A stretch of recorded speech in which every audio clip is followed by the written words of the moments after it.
pratiquement, on était réunis ici pour faire l'agrandissement de la bibliothèque. Et je tiens à le rappeler, c'est quand même un projet d'assez grande envergure. Et de rappeler, salut Madame la Préfète. Bonjour. Rien que pour rappeler que c'est la bibliothèque la plus utilisée au Québec pour les villes de 400 habitants et moins. La bibliothèque de Kennersville, la bibliothèque la plus utilisée au Québec pour les villes de 400 et moins. Puis des villes de 400 et moins, il y en a un paquet.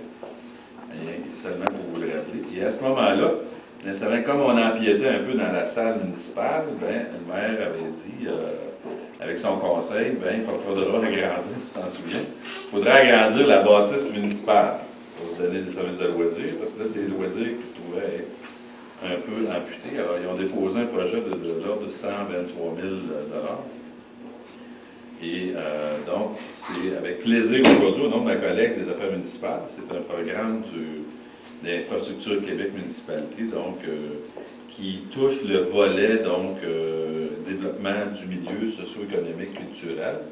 Alors, donc, ça me fait plaisir aujourd'hui d'annoncer une contribution de 82 266 $, qui permettra donc à la municipalité, donc en investissant elle-même 41 130 $. Ce qui est intéressant, c'est une contribution aussi du milieu, qui permettra donc de se redoter, donc d'agrandir ici. Dans le fond, c'est un agrandissement, c'est la bâtisse qui est ici, ce carré-là, qui est projeté jusqu'à vers la patinoire.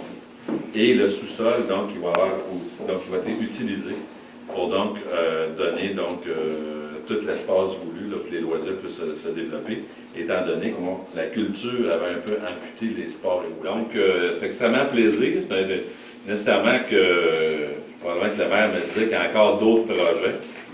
Alors, je disais, ben, t'as pas eu des éoliennes d'autres fois? Alors, quand ces éoliennes vont être en place, il m'a presque promis de ne plus me revoir, qu'il allait peut-être m'aider à financer d'autres installations, même les revenus autonomes générés par ça. Mais ça, c'est une autre histoire. Moi, je serai là, je souhaite être là lorsqu'ils creuseront les premières fondations. Mais c'est un des gros projets. Le projet ne sera pas nécessairement juste pour les jeunes. Il va y avoir pour les personnes âgées aussi. On va essayer de garder notre local au sous-sol pour les jeunes. Ici, à l'embout de notre salle, pour les personnes âgées qui puissent avoir des activités.